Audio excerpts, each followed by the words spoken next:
Akala mo ba Toyota, Ford, Mitsubishi at Nissan lang ang dapat mong pagpilian kapag pick-up truck ang pag-uusapan? Well, kailangan mo ng pag-isipan dahil ngayong taon, ibang-iba na ang laban sa Philippine pick-up market. Mas maraming Chinese brands ang pumasok at dala nila ang kombinasyon ng matinding power, modernong technology, premium features at competitive pricing. At ang mas nakakagulat, may mga Chinese pick-up ngayon na hindi na basta alternative lang. Seryoso na silang kalaban ng mga Japanese at American brand. Kaya kung nagpaplano kang bumili ng pick-up bago matapos ang taong ito, baka ito ang perfect time para malaman mo muna kung ano ang mga bagong choices na available ngayon sa Pilipinas. Ang GWM Cannon. Kung first time mo marinig ang GWM, ang ibig sabihin nito ay Great Wall Motor. Isang Chinese automotive manufacturer na matagal nang gumagawa ng SUVs, pickup trucks at iba pang utility vehicles. At ano naman ang Cannon? Isa itong modelong ipapakita kung gaano kabilis umangat ang Chinese pickup segment. Kasi kung titignan mo lang dati ang mga Chinese pickup, ang unang pumapasok sa isip ng maraming tao ay budget truck. Pero ngayon, ibang strategy na ang ginagawa ng mga Chinese brands. Hindi lang sila nag-o-offer ng basic transportation. Ang gusto nila ay bigyan ka ng mas malaking body, mas maraming features, mas modernong interior at mas maraming technology habang pinapanatili ang competitive pricing. At yun mismo ang appeal nitong GWM Cannon. Malaki ang presence. Pag nakita mo sa kalsada, hindi siya mukhang stripped down work truck. Maraming equipment, depende sa variant. May iba't ibang comfort, convenience, infotainment, driver assistance at safety features. At syempre, may 4x4 capability rin ito sa mga applicable variants. Kaya kung hanap mo ay pick-up na pwedeng pang araw-araw, pang family use, pero capable pa rin sa mga rough roads, hauling o weekend adventure, very interesting itong Cannon. Pagdating sa fuel consumption naman, huwag kang umasa sa isang fixed number dahil malaki ang epekto ng traffic, driving style, tire pressure, load terrain at 4x4 use. Bilang rough ballpark, pwedeng nasa around 8 to 12 km per liter ang nakukonsumo nito depende sa variant at actual conditions. Pero dito mas nagiging interesting itong GWM Cannon kasi kung ikukumpara ang presyo nito sa ilang mga Japanese brand competitor ay di hamak na mas mura ito sa marami. Nagsisimula ang presyo nito mula sa 1.2 million pesos hanggang sa 1.8 estimated price sa pinaka top of the line variant nito, BYD Shark 6 DMO. Pumasok naman tayo sa bagong era ng pickup trucks, ang BYD Shark 6. Ang BYD ay isang Chinese technology and automotive company na mabilis nang naging major player sa electric vehicle market. At ang Shark 6 nila ay ibang-iba sa traditional diesel pickup. Instead na pure diesel, plug-in hybrid system ang ginagamit nito. May gasoline engine, may battery at may electric motors.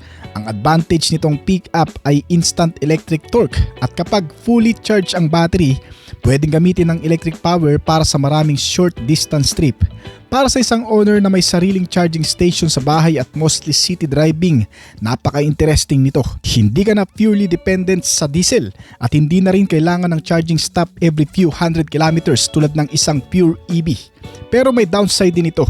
Mas complicated ang powertrain at dahil relatively new ang technology sa pickup market, wala pa itong kasing habang long-term ownership history kumpara sa Hilux o D-Max. Kaya kung conservative buyer ka, baka mas komportable ka sa traditional diesel. Pero kung technology enthusiast ka naman, ang Shark 6 is one of the most exciting pickups in the Philippine market ngayon. At ito rin ang klase ng truck na nagpapakita kung saan papunta ang pickup industry sa darating na panahon. Ang Jack T9. Matagal nang involved ang Jack sa commercial vehicles, trucks at utility vehicles. Kaya hindi totally foreign territory para sa kanila ang paggawa ng vehicles na kailangan magtrabaho. At itong kanilang pickup T9, makikita mo rito na gusto ng Jack na makipagsabayan sa mga established mid-size pickup sa bansa. Ang main selling point nito, value, hindi lang presyo ang pinag-uusapan dito. Tingnan mo ang overall package nito. Ang size, engine, cabin features, technology, pickup capability at kung gaano karaming equipment ang makukuha mo kumpara sa perang ilalabas mo. Para sa buyer na hindi masyadong concerned sa badge, sa hood, interesting proportion ng T9. May diesel power ito, may modern looking cabin at may pickup capability para sa daily driving at utility use. Isa itong malaki at modern mid-size pickup truck na kilala rin bilang Jack Hunter sa ibang bansa. Dito sa Pilipinas, nagsisimula ang presyo nito sa estimated price na 1.3 million pesos hanggang sa 1.5 million pesos. Ang pangunahing appeal ng modelong ito ay ang napakalaking front grille design at ilang mga modernong specs na nakakabit sa body, gaya ng projector LED headlights, may LED DRL na may sequential turn signal, may hydraulic assisted tailgate at malalaking gulong na may sukat na 18-inch alloy wheels. Habang interior features nito ay mas naging exciting sa pagkakaroon ng soft touch dashboard na may leather seat cover, kasamang iba pang features gaya ng 10.4-inch portrait touchscreen infotainment system na may wireless Apple CarPlay at Android Auto, may 7-inch digital instrument cluster na may wireless phone charger at may cool and warm storage box sa ilalim ng center armrest. Hindi lang yun, sagana rin itong Jack T9 sa mga modernong safety package, isa sa pinakamagugusto ng marami dito dahil sa affordable na presyo, modernong style at interior kasama pagkakaroon ng mas maraming safety features ay talaga namang matindi ang laban nito sa mga Japanese brand. Number 4, ang Maxus T60. Kung hindi mo pa ganong kilala ang Maxus, bahagi ito ng mas malaking SAIC motor ecosystem sa China at may strong history ang Maxus sa commercial vehicles. Kaya kapag pick-up ang pinag-uusapan, hindi nakakagulat na isa ito sa kanilang importanteng offerings. Ang T60 ay para sa buyer na gusto ng malaking pick-up presence pero ayaw agad pumunta sa presyo ng higher specs Japanese or American trucks. Naka-diesel engine ito, may 4x4 options sa applicable configurations at may reasonable amount of equipment depende sa variant nito. At dito pumapasok ang isa sa pinakamalaking strength ng T60, ang price to equipment ratio. Kung ikukumpara mo kasi kung ano ang makukuha mong feature sa presyo nito, ay talagang makakatipid ka sa modelong ito. Gumagamit ito ng 2.8 liter variable geometry turbo na naka-diesel engine at kayang gumawa ng 148 horsepower at 360 Nm ng torque. Kaya nitong umabot sa bilis na 170 to 175 km per hour at kumonsumo ng 8 to 12 km per liter. Bukod sa magandang engine specs, maganda rin ang exterior na disenyo nito. May masculine grille na mas malaki at nagbibigay ng mas matapang na itsura dito. Maluwag din ang interior ng pickup na ito. May touchscreen infotainment system at may kasamang built-in reverse camera at iba't ibang mga advanced safety features. Isa pa sa nagbibigay ng magandang bentahe sa Maxus T60 ay ang matibay na body nito na idinisenyo para sa mabibigat, mga kargahan at sa mga off-road condition para sa pang-araw-araw na biyahe. Sa Pilipinas, itong Maxus T60 ay mabibili mo mula sa presyo na 998,000 pesos hanggang sa 1.3 million pesos sa estimated price. Kaya kung gusto mo ng mas affordable na pickup na hindi na rin magpapahuli sa mga Japanese brand, itong Maxus T60 ang isa sa mga best choice. Number 5, ang Photon Thunder. Ang Photon brand ay isa ring Chinese manufacturer na may malaking background sa commercial vehicles at trucks. At iyon ang isa sa pinaka-importanting bagay na dapat mong maintindihan tungkol sa brand na to. Hindi lang sila nakatuon sa lifestyle vehicle, malaki ang experience nila sa vehicles na ginagamit para sa trabaho. At kung ganoon ang mindset mo bilang buyer, mas maiintindihan mo kung bakit may appeal itong Thunder. Imagine mo ang typical user, farmer, contractor, small business owner, construction worker, delivery operator, or someone na regular na bumabiyahe sa provincial roads. Yung walang masyadong matitinong kalsada ay ginagamit ang pickup na ito sa kanilang pang-araw-araw. Kaya hindi mo masyadong kailangan yung sobrang luxury na pickup o yung masyadong automatic. Ang kailangan mo ay functional, durable enough for job, practical at kaya kang dalhin mula sa bahay papunta sa trabaho at pabalik ang maayos kahit hindi perfect ang road condition. At ito ang philosophy ng Photon Thunder. May diesel power ito, may pick-up bed at work-oriented capability. At para sa buyer na ayaw gumastos ng premium price para lang magkaroon ng pick-up, may sense ang ganitong approach nitong Photon Thunder. Gumagamit ito ng diesel engine na may 2.0 liter at kayang gumawa ng 161 horsepower at 390 Nm ng torque. Ayon sa WMTC, kaya nitong umabot sa bilis na 150 hanggang sa 160 km per hour. Pero malakas pa rin ang power nito lalo na sa mga paakyat na kondisyon. Ang pick-up na ito ay kaya rin kumonsumo ng 10 km per liter na hindi na rin masyadong pansinin dahil sa laki rin ng body nito. Bukod pa dyan, matibay rin ang chassis at suspensions ng Photon Thunder na nakadesenyo para sa mga mabibigat na karga. Nilagyan rin ito ng malaking cargo capacity, depende sa configuration at may magandang air conditioning na malaking advantage para sa driver lalo na sa mga long trips. Pagdating naman sa mga safety features, nilagyan rin itong Photon Thunder ng driver assistance system kasama ang mga basic safety features nito sa preno gaya ng ABS, brake assist, mga airbags at marami pa. Medyo practical din ang maintenance nito na ginawa bilang workhorse na nakatuon sa durability at operating cost. Kaya naman kung naghanap ka ng isang pickup na mas mura sa Japanese model pero hindi ka masyadong pababayaan pagdating sa durability at practicality, itong Photon Thunder ang isa sa pinaka best choice na nagkakahalaga lang mula sa estimated price na 1.1 million pesos hanggang sa 1.5 million estimated price. Number 6, ang GMC Vigus. Ang JMC o Jiangling Motors Corporation ay isang Chinese automaker na may roots din sa commercial vehicles. At itong kanilang pickup na Vigos ay parang throwback ito sa traditional pickup philosophy. Hindi sobrang focus sa luxury, hindi rin kailangan puno ng gimmicks. Ang basic idea nito ay diesel transmission 4x4 capabilities sa applicable version. Pero may pick-up bed at isang vehicle na pwedeng gamitin para sa trabaho at mabibigat na kargahan. Kaya kung sanay ka sa mga old school pick-up trucks, maiintindihan mo ang appeal nito. Kasi may mga tao na hindi naman kailangan ng giant touchscreen, hindi kailangan ng complicated electronic system, at hindi rin kailangan ng pick-up truck na parang luxury SUV ang katangian. Ang kailangan nila ay isang physical workhorse at dito pumapasok ang Vigos.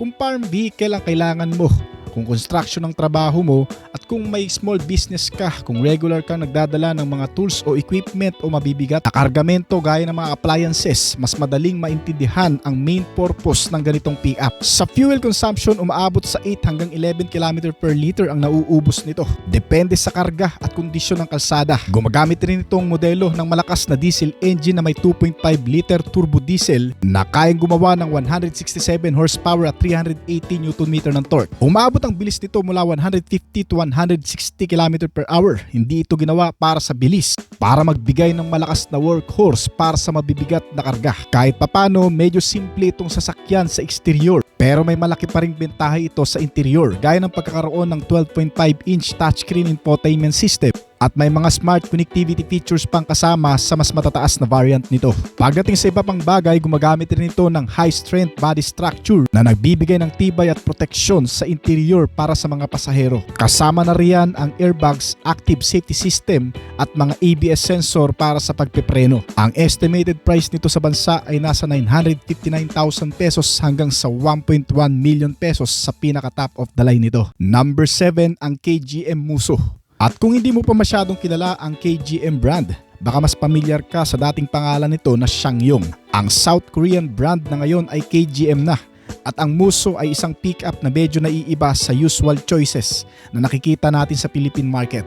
Hindi ito Chinese, hindi rin ito Japanese, at yon mismo ang isa sa appeal nito. May diesel engine, may body-on-frame construction at may 4-wheel drive capabilities sa applicable versions. So hindi lang ito isang pick-up na pang city driving, may proper utility capability din ito, at ang pinaka-interesting sa modelong ito ay ang mga features at ang pagiging uniqueness nito. Na kapag sinabi mong Hilux, maraming Hilux. Kapag Ranger naman, marami ring Ranger. Kapag D-Max, marami ring D-Max. Pero ang Musso ay mas bihira sa kalsada na hindi masyadong napapansin ng karamihan na matibay pala.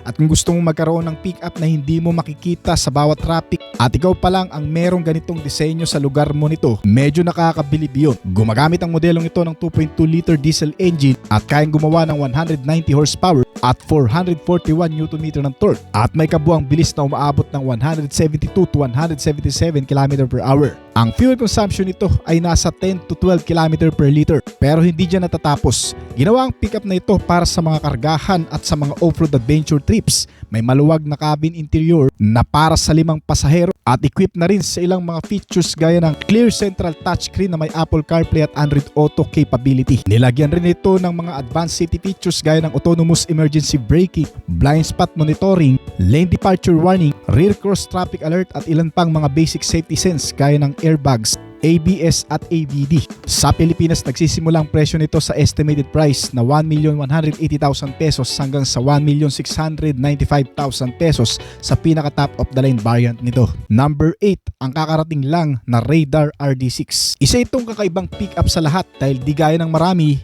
hindi ito gumagamit ng natural engine kundi pure electric pick-up truck na klase. At kung sanay kang gumamit ng diesel engine, ibang-iba na sa modelong ito. Ito ang modelong pwedeng magbago ang perspective mo pagdating sa fuel consumption at lakas ng pagiging EV model. Ang Raider ay isang Chinese electric pickup brand na connected sa broader Geely ecosystem. At itong kanilang RD6 pickup ay mas nakaposisyon bilang lifestyle-oriented electric pickup. Ang biggest difference nito ay wala kang traditional diesel engine na lagi mong pagagasan sa kanto kapag naubusan. Wala kang fuel tank na kailangan mong punuin. Instead, electric motor lang na kailangan mong i-charge kapag nalobat. At alam naman natin ang isa sa pinakamalaking advantage ngayon ng electric motor sa mga natural engine. Hindi lang ang consumption nito, kundi ang instant torque na rin. Kapag pinindot mo ang acceleration, mabilis ang response nito, at dahil electric ang pickup na ito, tahimik rin ang makina nito. Sobrang laki ng difference nito kumpara sa diesel pickup. Walang typical diesel engine noise at mas smooth din ang acceleration. At kung daily city drive ka, especially kung may sarili kang charging setup sa bahay, very interesting ang concept nito. Meron itong unibody platform na mas matibay at flexible na kahit EV truck ito ay pwede pa rin gamitin sa mga off-road at adventure trips. Pwede pa rin magkarga ng mabibigat at pwede pa rin sa mga business hauling at delivery. Meron itong modern interiors na may 14.6-inch touchscreen infotainment system na may wireless Apple CarPlay at Android Auto. Kasama ang iba pang modern features nito sa interior gaya ng mas malakas na aircon system, mga USB port charging at wireless connectivity features. Pagdating naman sa safety, marami rin ito. May mga advanced safety features na may kasamang autonomous emergency braking, collision warning, lane support, blind spot monitoring at traffic integration. May kasama ring ABS, maraming airbags at iba pang safety sense suit na magpapanatili ng kaligtasan. At kung pag-uusapan ng battery range capability nito, umaabot sa mahigit 300 km na layo bago malobat, habang ang top speed ay umaabot naman ng 160 hanggang sa 185 km per hour na bilis. Ang kabuang presyo nito ay naglalaro mula sa 1.3 million pesos sa Pilipinas hanggang sa 1.9 million sa estimated price. Ang Photon Tunland, isa pa itong modelo na interesting para sa mga buyer na open sa Chinese pickup market. Compared sa older generation ng budget pickups, mas modern ang approach ng Tunland. May modern diesel power, may modern safety and driver assistant technology, depende sa variant, at may 4-wheel drive system capability sa applicable configurations nito. Ang target buyers nitong Tunland, simple lang, someone who wants a newer generation pickup experience, pero ayaw agad pumunta sa pricing na higher end Japanese or American competitors. At ito ang dahilan kung bakit interesting ang Chinese pickup market ngayon gaya nitong Photon Tunland. Mas maraming equipment ang sinusubukan nilang ilagay sa vehicle na to habang pinapanatili ang price competitive na mas mura kumpara sa ibang mga modelo. Ang Tunland ay gumagamit ng 2.0 Yukon turbo diesel engine at naka 48V mild hybrid na klase. Kaya nitong magbigay ng 161 horsepower at 460 Nm ng torque habang pinapanatili ang lakas at katamtamang bilis na umaabot ng 170 to 180 km per hour. Kung ang Photon Thunder ay medyo mabait pa ang disenyo, ang exterior design nitong Tunland ay mas aggressive dahil binibigay nito ang lakas hindi lang sa performance kundi pati sa itsura. At mas modern din ito sa Thunder.